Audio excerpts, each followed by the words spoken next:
امام شافعی اور ادب اہل بیت۔ ایک دفعہ کا ذکر ہے کہ جلیل القدر امام شافعی رحمت اللہ علیہ درس دے رہے تھے، تو دوران درس آپ کئی بار خلاف معمول اٹھے اور بیٹھے۔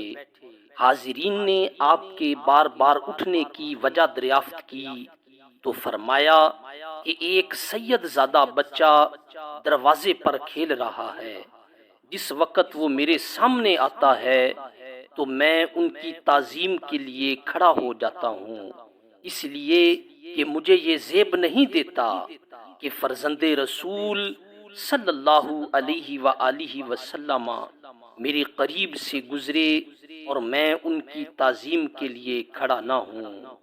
اللہ تبارک و تعالی ہمیں اہل بیت کرام سے محبت و عقیدت اور ان کی تعظیم کی توفیق عطا فرمائے، آمین ثم آمین۔ تذکرۃ الاولیاء صفحہ نمبر 182۔